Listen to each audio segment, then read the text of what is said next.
నల్లగొండ దీక్ష ఇక్కడ మేము మీటింగ్ లో ఉన్నప్పుడే మాకు సమాచారం వచ్చింది. 28 నాడు మాకు హైకోర్టు పర్మిషన్ ఇచ్చిందని చెప్పి సమాచారం వచ్చింది. కానీ దురదృష్టం ఏంటి అంటే ఈ రాష్ట్రంలో ప్రజాపాలన నడుస్తున్నది. ఎవరైనా సరే నిరసన చెప్పవచ్చు, ఎవరైనా సరే తమ అభిప్రాయాలు చెప్పొచ్చు అని చెప్పి ముఖ్యమంత్రి గారు చాలాసార్లు చెప్పినారు. కానీ వాళ్ళ ఒక చిన్న కార్యక్రమానికే మరి ఇంత ఆగమాగం అయిపోయి చివరికి అనుమతి నిరాకరించి ముఖ్యమంత్రి గారేమో స్వయంగా రాజ్భవన్ ముంగట ధర్నా చేయొచ్చట. ఏది గంత బిజీ రోడ్డు, రాజ్భవన్ ముంగట రోడ్డు గంత బిజీ రోడ్డు, అక్కడ చేస్తేనేమో ట్రాఫిక్ ఇబ్బంది కాదట. ముఖ్యమంత్రి మంత్రులు అందరు పోయి ధర్నాలు చేయొచ్చట. కానీ మేము నల్గొండల క్లాక్ టవర్ కాడ చేస్తామంటే మాత్రం మొత్తం ట్రాఫిక్ స్తంభించిపోయి ఒక అంతర్జాతీయ రహదారి మొత్తం స్తంభించిపోయి మొత్తం రాష్ట్రాల రాకపోకలని దెబ్బతినే విధంగా ఉన్నదని చెప్పి రిపోర్ట్ ఇచ్చి రిజెక్ట్ చేశారు. చివరికి కోర్టు న్యాయం చేసింది. హైకోర్టుకు ధన్యవాదాలు. తప్పకుండా వారు సూచించిన విధంగా, వారు చెప్పిన విధంగానే నడుచుకుంటాం. రైతుల ఆవేదన ప్రభుత్వం దృష్టికి తీసుకొస్తాం. రాష్ట్ర వ్యాప్తంగా గ్రామ సభలు జరుగుతున్నాయి. బీఆర్ఎస్ కావాలని డిస్టర్బ్ చేస్తుంది. 10 ఏళ్ల కాలంలో రేషన్ కార్డు ఇస్తున్నామని కాంగ్రెస్ మంత్రులు అంటే ఒకసారి చెప్పిన అబద్ధాన్ని నిజం చేయడానికి 100 సార్లు చెప్తే అది నిజం అవుతుందనే ఒక అపోహలో కాంగ్రెస్ ప్రభుత్వం ఉంది.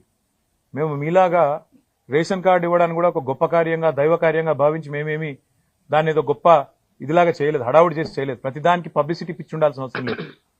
6,47,000 పైచీలకు కార్డులు ఇచ్చింది 9.5 సంవత్సరాల్లో బీఆర్ఎస్ ప్రభుత్వం. కానీ వీళ్ళలాగా మేము అదొక ప్రదర్శనలాగా చేసి ఇవ్వలేదు.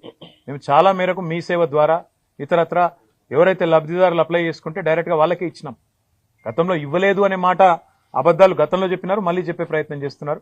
నేను కాంగ్రెస్ పార్టీకి నేను చేసే విజ్ఞప్తి ఒకటే. హిందీలో సామెత ఉంది, నాచినాయే ఆంగం తేడా అని. అంటే నాకు డ్యాన్స్ రాకపోతే కిందేదో నేల బాగాలేదు, అంతా ఒడిదుడుకులున్నాయని, ముఖం బాగాలైతే అద్దం బాల కొట్టుకున్నట్టు. గ్రామ సభల్లో ప్రజలు అడుగుతున్న ప్రశ్నలకు మీ దగ్గర సమాధానాలు ఉన్నాయా? ప్రజలు ఏమడుగుతున్నారు? 100 రోజుల్లో 6 గ్యారంటీలు అన్నారు, ఏమైందని అడిగారు. ప్రజలు ఏమడుగుతున్నారు? రుణమాఫీ సంగతి ఏమైందని అడుగుతున్నారు. రైతు బంధు ₹1 ఇప్పటిదాకా వేయలేదు, మీ ప్రభుత్వం వచ్చినాక ఎందుకు వేయలేదు అని అడుగుతున్నారు. వాటికి సమాధానం చెప్పే సత్తా మీ కాడ లేకపోతే మేమేం చేస్తాం?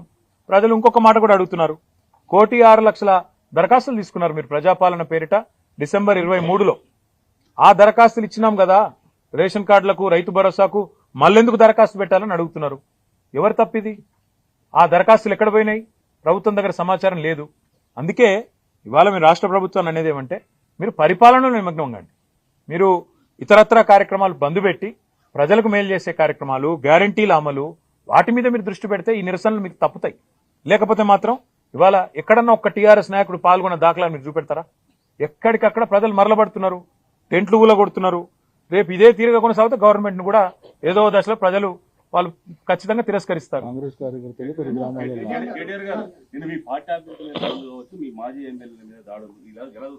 ఇలా చూస్తాం, ఈ రాష్ట్రంలో శాంతి భద్రతలు ఇప్పటికే పడకేసినాయని దేశమంతా అనుకుంటున్నారు. క్రైమ్ రేట్ పెరిగింది, హోంమంత్రి లేరు.